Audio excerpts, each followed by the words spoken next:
BJP सांसद रवि किशन का कांग्रेस पर ताना। रवि किशन ने कांग्रेस को ताना मारते कहा, जीतते हैं तो ईवीएम बढ़िया है, हारते हैं तो ईवीएम पर ठीकरा फोड़ते हैं। संसद जी, महाराष्ट्र में जीत के बाद लगातार विपक्ष ईवीएम पर सवाल खड़ा रहा है, निष्पक्षता पर सवाल उठा रहा है कि निष्पक्षता से इस बार वोटिंग नहीं की गई है। देश की जनता अब हंस रही है। ये अजीब अनपढ़ों वाली बातें करते हैं लोग, मतलब हद है। हम ब्याहे में आप लोग ये सब चलो आए हैं तो हमको भी दुख हुआ, तो चलो हम ब्याहे में जवाब भी दे रहे हैं, लेकिन झारखंड पर नहीं किए। जब ये जीते तब नहीं किए, जब हारते हैं तो इनको ईवीएम। अब उन्हीं के वो चिदम्बरम साहब के बेटे ने आज पार्लियामेंट के बाहर कहा कि मुझे ईवीएम पे कोई डाउट नहीं है। उनके एक सांसद और उनके वित्त मंत्री के बेटे रहे हैं, बड़े नेता हैं तमिलनाडु के, हमारे साथी सांसद हैं।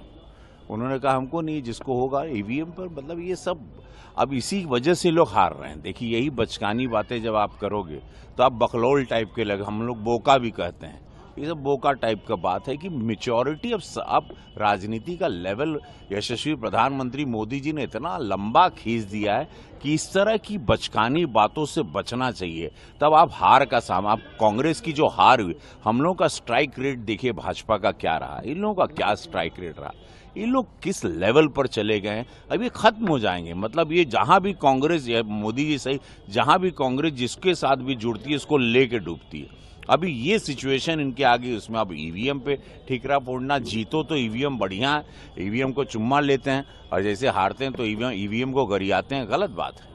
क्या लग रहा है, महाराष्ट्र में मुख्यमंत्री को लेकर तमाम दावे किए जा रहे हैं और संघ और बीजेपी की पहली पसंद डिवीजन। देखिए, हमारे गृह मंत्री अमित शाह जी ने बहुत पहले क्लियर एक प्रेस कॉन्फ्रेंस में कह दिया था कि तीनों पार्टी बैठेंगी, माननीय देवेंद्र फडणवीस जी के साथ, भाजपा का संगठन अजीत पवार के साहब के साथ, एकनाथ शिंदे जी के साथ, और वहां पर निर्णय लिया जाएगा।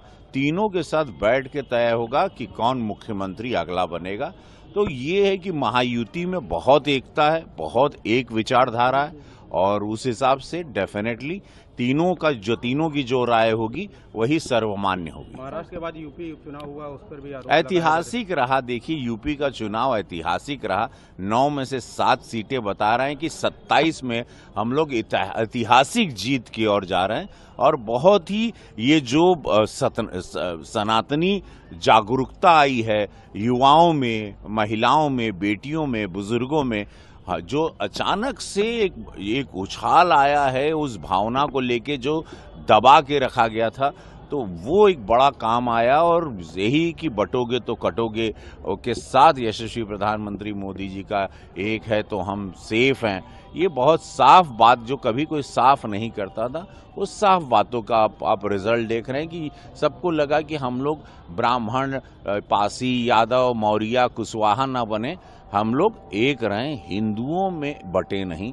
बस कहने का तात्पर्य ये था, क्योंकि वो पार्टीशन के टाइम से हम लोगों को बांट के ही हमारे वोट को छितरा बितरा दिया जाता था, हम लोग को आपस में हिंदुओं को लड़ाया जाता था।